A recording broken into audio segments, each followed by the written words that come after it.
계명대학교 김영문 교수입니다. 오늘은 재무제표에 대해서 말씀을 드리겠는데요. 재무제표하면 상당히 생소하시죠? 크게는 대차대조표와 손익계산서로 이루어져 있다고 말씀을 드릴 수 있습니다. 그래서 먼저 대차대조표, 손익계산서에 대한 내용을 아주 쉽게 제가 설명을 좀 해드리겠습니다. 대차대조표라는 것은 뭐냐면 특정 시점에서 회사의 어떤 재산 상태 그리고 부채 상태를 일목요연하게 정리한 표를 보통은 대차대조표라고 합니다. 특정 시점에서 회사의 어떤 재산 상태, 부채 상태 등을 보통 이제 자산이라고 하는데 자본, 부채 이런 회사의 어떤 자산의 상태를 정리한 표를 대차대조표라고 한다는 거죠. 자, 두 번째 손익계산서라는 건 뭐냐면 일정 기간 동안의 어떤 영업 활동의 어떤 내용을 정리한 것을 손익계산서라고 합니다. 영업 활동의 내용이니까 일정 기간, 보통 이제 1년 단위로 작성을 하는데 영업 활동의 내용이라고 하면 매출, 비용, 또 이익이 발생했는가, 손실이 발생했는가 이런 영업 활동의 결과를 정리한 것을 손익계산서라고 한다는 거죠. 그래서 이 대차대조표와 손익계산서를 합쳐서 보통 우리가 재무제표라고 합니다. 재무제표. 그래서 이 재무제표라는 것은 회계 실체의 일정 기간 동안의 어떤 경제적 사건과 그 기간 말에 있어서 경제적 상태를 나타내기 위한 어떤 일련의 회계 보고서인데 그냥 이제 대차대조표와 손익계산서를 합쳐서 일반적으로 재무제표라고 하는구나 라고 이렇게 이해를 하시면 좋을 것 같고요.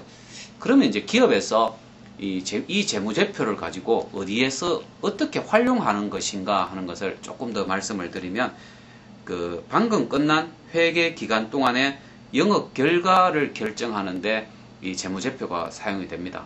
특히 손익계산서가 그 역할을 하게 되겠죠. 예를 들어서 지난해 우리 회사의 영업 실적이 어땠느냐, 매출은 얼마고 비용은 얼마가 들어갔고 이익이 발생했는지 손실이 발생했는지, 그래서 이 영업 결과를 결정하는데 이 재무제표가 사용될 것이고요.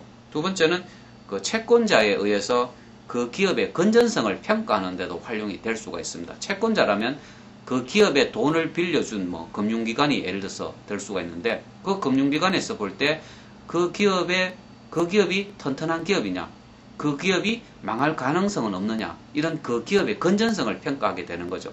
이 자료는 대차대조표가 많은 역할을 할 수가 있는데 예를 들어서 자본금에 비해서 부채가 과다하든지 아니면 손익계산서를 보고 계속 몇 년 동안 손실이 발생한다든지 이런 것들을 보면서 그 기업의 건전성, 그러면 금융기관에서는 어떤 판단을 하겠습니까? 그 기업에 돈을 빌려줘도 되는가? 아니면 돈을 빌려줬다가 떼이면 어떡하는가? 이런 이제 생각을 할 수 있고, 투자가들은 그 기업에 투자를 해야 되는가? 이런 이제 의사결정에 참고가 될 수가 있겠죠. 자, 세 번째는 세금계산서나 정부에 제출하는 어떤 보고서의 작성에 필요한 여러 가지 정보를 제공하게 됩니다. 그래서 보통 투자 수익률을 계산한다든지 아니면 주당 수익률을 계산한다든지 부채 비율을 계산한다든지 하여튼 이 각종 보고서 작성에 필요한 여러 가지 정보들을 재무제표로부터 얻을 수가 있다는 거죠. 대차대조표와 손익계산서로부터 얻을 수가 있다는 이야기입니다. 그래서 이 재무제표는 대차대조표와 손익계산서로 나누어서 말씀을 드리는데요. 대차대조표에 대한 이야기를 조금만 더 설명을 드리면, 대차대조표를 보시면 왼쪽에는 그 회사의 자산의 상태를 나타냅니다. 그리고 오른쪽에는 부채와 자본금을 나타내게 되는데, 이 왼쪽 자산을 나타내는 왼쪽을 보통은 차변이라고 합니다. 이 왼편을 차변이라고 하고 오른편을 대변이라고 한다. 그러니까 이 오른편의 대변은 부채와 어떤 자본금의 상태, 그 회사의 부채와 자본금이 얼마냐를 나타내게 되고, 왼쪽은 자산의 상태를 나타내게 되는 것입니다. 이 자산이라고 하면 보통 현금, 예금이 있을 수 있겠죠, 그죠? 그리고 재고 자산, 그리고 임차 보증금, 또 직기 비품 이런 것들이 이제 자산 항목에 들어가게 될 것이고요. 부채는 보통 단기 차입금, 사채, 또 회사의 어떤 납입 자본금 이런 것들은 다 이렇게 대변 항목에 들어간다는 이야기입니다. 그리고 이 손익계산서 같은 경우는 이제 보시면 그 일정 기간의 영업 상태 결과를 나타내는 것 아니겠습니까? 그러다 보니까 가장 중요한 것은 매출이죠. 매출이 얼마냐? 그 매출을 발생시키기 위해서 들어간 또 비용은 얼마냐? 비용은 뭐 제조 원가도 있을 것이고 또 인건비도 들어가고 여러 가지 소모품비 뭐 등등 많은 비용들이 발생하게 되겠죠. 그리고 순이익이 발생했느냐, 순손실이 발생했냐를 나타내게 되고 거기에 따라 그 납부한 세금이 이제 나오게 됩니다. 세금이 얼마나 납부를 했는지 그리고 단기 순이익, 단기 순손실 이렇게 순서로 이 손익계산서를 보면 지난 1년 동안 그 기업이 얼마나 그 영업 활동을 잘했는가, 장사를 잘했는가를 볼 수가 있고 대차대조표는 그 기업의 어떤 그 자본금, 또 부채, 또 그리고 자산의 상태가 어떤지, 그 회사가 얼마나 그 건전한지, 튼튼한지 이런 데 대한 정보를 볼 수가 있다는 거죠. 그래서 우리가 이 재무제표 많이 볼 수가 있는데요.